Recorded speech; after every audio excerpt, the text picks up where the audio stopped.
चालता बोलता जागर संविधानाचा हा कार्यक्रम घेऊन आमच्या माळसेस वकील संघटनेतील काही माळसेचे वकील बांधव या ठिकाणी अकलूज या नगरीमध्ये आलेले होते आणि त्यांनी या ठिकाणी चालता बोलता जागर संविधानाचा हा कार्यक्रम केलेला आहे. तर आपल्यासोबत चळवळीतील ज्येष्ठ विचारवंत आणि नेते सन्माननीय प्रकाशजी काले साहेब आहेत.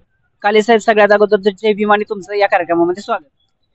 सर्व वकील टीमला माझा स्नेह आणि तेवढाच क्रांतिकारी जय भीम. धन्यवाद. थोडस आबा पुढे या तुम्ही. काले साहेबांचा चेहरा व्यवस्थित दिसू द्या. काले साहेब, आपण गेला 1 एप्रिल पासून हा कार्यक्रम सुरू केलेला आहे. तो 30 एप्रिल पर्यंत आपला कार्यक्रम चालू राहणार आहे. भारतीय संविधानाला 75 वर्ष पूर्ण होत आहेत आणि 75 वर्ष पूर्ण झाल्यानंतर सुद्धा भारतीय संविधानाबद्दल संविधान फक्त बाबासाहेबांनी लिहिलं याच्या पलीकडे लोकांना बऱ्यापैकी माहिती नाही. परंतु ज्या संविधानावरती आपला देश चालतो त्या संविधानात काय कलम आहेत, कोणत्या कलमात काय आहे, कोणत्या भागामध्ये काय आहे, किंवा संविधानाची खरी ताकद काय, हे लोकांना अद्याप माहित नाही. संविधानाने आपल्याला कुठला अधिकार दिलं किंवा कुठली आपली देशाप्रती आपली कुठली कर्तव्य आहेत याबाबत लोक अजूनही अनभिन्न आहेत, अज्ञानी आहेत.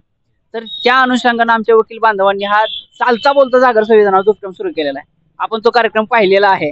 तर एकंदरीत त्या कार्यक्रमाबद्दलची प्रतिक्रिया आम्हाला ऐकायची आहे तुमच्याकडून. तुमचा हा कार्यक्रम अतिशय स्तुत्य असा कार्यक्रम आहे. भारतीय संविधानाबद्दल जनजागृती ह्याच्यातून जी अपेक्षित होती तशी ती होत असल्याचं दिसून येत आहे. बऱ्याच लोकांना मुळात संविधान म्हणजे काय हेच माहित नाही. एक आपण बाबाची लेकर असल्यामुळे निदान आपल्याला तेवढं तर माहित आहे, पण जे कॉमन ज्ञान आहेत इतर जातीतले वगैरे या सर्वसामान्य माणसाला काय माहित नसतं. मुळात संविधान ह्या शब्दाचे जर आपण कोड केला तसं हा प्रत्यय आपण सेपरेट काढला तर त्याचा अर्थ निघतो मोठा. विधान म्हणजे आपलं विधान. तर विधान या शब्दाचा 2 अर्थ असतात. एक विधान म्हणजे वाक्य, जसं तुम मुझे खून दो मैं तुम्हें आजादी दूंगा असं नेताजी सुभाषचंद्र बोस म्हणाले. दुसरं विधान म्हणजे कायदा. विधानसभा म्हणजे अशी सभा की जिथे कायदे पारित केले जातात. विधान परिषद म्हणजे अशी परिषद की जिथं कायदे संमत केले जातात. तर हा मोठा या अर्थानं वापरला जातो. जसं संदीप म्हणजे देवा म्हणजे लहान देवा आणि संदीप हा सूर्याला म्हणतात. तोष म्हणजे आनंद आणि संतोष म्हणजे मोठा आनंद. तसं विधान म्हणजे कायदा आणि संविधान म्हणजे मोठा कायदा. तर जसं जुना IPC होतं, आता भारतीय न्याय संहिता वगैरे असे शेकडो कायदा ह्या देशात आहेत. RTOचा कायदा आहे, फॉरेस्टचा कायदा आहे, कशाचा पण कायदा आहे. पण हा देश ज्याच्यावर नेमका चालतो तो मूळ संविधान आहे. सगळ्यात मोठा कायदा, सगळ्यात मोठा कायदा. बाकीचे कायदे त्याच्या अंडर खाली येतात. म्हणजे हा संविधान हा सगळ्या देशात कायद्याची आई म्हटलं तर काय हरकत नाही. आई पण आणि बाप पण. म्हणजे सरपंचापासून ते राष्ट्रपतीपर्यंत त्यांचा अधिकार काय आहेत, त्यांचं कर्तव्य काय आहेत, हे सगळं संविधान निश्चित करतं. राज्याचं आणि केंद्राचा संबंध कसा असावं हे संविधान निश्चित करतं.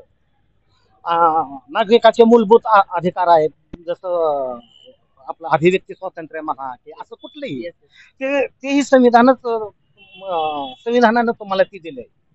आणि ते दिल्यामुळं तुम्ही माझी मुलाखत घेताय, मी बोलतोय. बोलण्याचं सगळ्यात स्वातंत्र्य. आणि ते खूप महत्वाचं आहे. जे इथं पाकिस्तानमध्ये तसं नाही, सौदी अरेबियामध्ये तसं नाही, इतर काय देशात तसं नाही. भारतामध्ये लोकशाही आहे, जिवंत लोकशाही आहे आणि ती संविधानामुळेच टिकून आहे. तर त्या संविधाना प्रति जनजागृती करण्यासाठी तुम्ही एक पाऊल उचललं तुमच्या सगळ्या वकील टीमनं.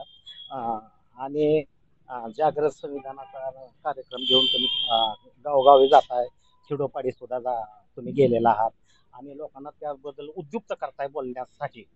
तर हे असं अनोखं तुम्ही पाऊल उचलले की आपल्या मित्र पहिल्यांदाच बघतोय इतिहासामध्ये. म्हणजे असं कुठं नागपूरला घडलं नाही किंवा पुण्यात सोलापूरला घडलं नाही, मुंबईला घडलं नाही किंवा मोठ्या मोठ्या परिषदा संविधानावर होत्यात. पण तुम्ही असं लोकात प्रत्यक्ष घुसता. तिथं काय मर्यादित लोक येतात हॉलमध्ये, आमचं तमकं मोठी मोठी विद्वान माणसं भाषण करतात, पण तुम्ही लोकांमध्ये मिसळताय. एक तर तुमचं म्हणजे तुम्ही अतिशय व्यस्त असे तुम्ही वकील मंडळी आहात. त्यातनं तुम्ही वेळात वेळ काढून हे जे काम करताय, म्हणजे हे तुमचं सामाजिक जाणीव म्हणजे तुमच्यात असल्यामुळं ते तुम्ही असा कार्यक्रम घडवून आणताय. म्हणजे आपलं हे सगळं बघत बघत आपलं व्यस्त कारभार सांभाळत त्यातनं वेळात वेळ काढून तुम्ही जे करताय खरं तर तुम्हाला दाद दिली पाहिजे. आणि तुम्हीच बाबासाहेबांचे बाबासाहेबांचे सच्चे अनुयायी तुम्ही आहात. नुसतं रक्तात जे म्हणजे त्या जातीत जन्मले म्हणून ते जय सगळीच आहे ती. पण बाबासाहेबांना खऱ्या अर्थानं अभिवादन जर कोण करत असेल तर तुम्ही वकील मंडळी करत आहात. विचारांची जी- नाना विचारांची करताय आणि ती जवळजवळ 30 एप्रिल पर्यंत तुमचं ते चालणार आहे. मग ते हे असलं म्हणजे तुम्ही असं म्हणजे एका उद्देशानं तुम्ही झपाटून तुम्ही जे कार्य करत आहे त्याबद्दल काय तोड नाही म्हणजे त्याला शब्दच नाही. तर त्याबद्दल तुमचं मी सगळ्याचा आभार मानतो. आणि तुम्ही खरंच बाबासाहेबाचे वैचारिक वारसदार आहात. बाबासाहेब शेवटी वकीलच होते आणि तुम्ही पण वकीलच आहात. त्या नात्यानं बाबासाहेब तुम्हाला लय जवळच आहे आमच्यापेक्षाही. कारण तुम्हाला बाबासाहेब जास्त समजलाय. कारण तुम्ही संविधान वाचू शकता, कायद्याचे पुस्तक वाचू शकता. बाबासाहेब ज्या कॅटेगरीतलं होतं त्याच ह्याच्यात तुम्ही ते आहात. म्हणजे त्या साखळीत तुम्ही एककडे आहात. तर त्यामुळं आमच्यापेक्षा तुम्हाला बाबासाहेब चांगलं समजतो. म्हणून तर तुमच्या ते असं आलं तुमच्या मनात की असं काहीतरी करावं. म्हणजे तुम्ही नुसतं असं बोल घेवडे नाही. तुम्ही तुमच्या कष्टाच्या पैशातून ते चांदीचा शिक्का वगैरे बनवून घेतला. तुम्ही असं तुमच्या पद्धतीचे पैसे खर्चून म्हणजे पेट्रोल डिझेल काय असेल ते तुम्ही असं गावोगावी जाता.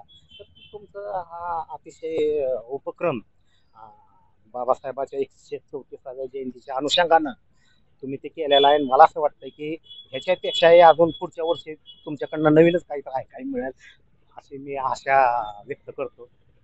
नक्कीच सर. तर खूप बोलकी प्रतिक्रिया आणि खूप मार्मिक प्रतिक्रिया या ठिकाणी काले साहेब यांनी दिलेल्या आहे.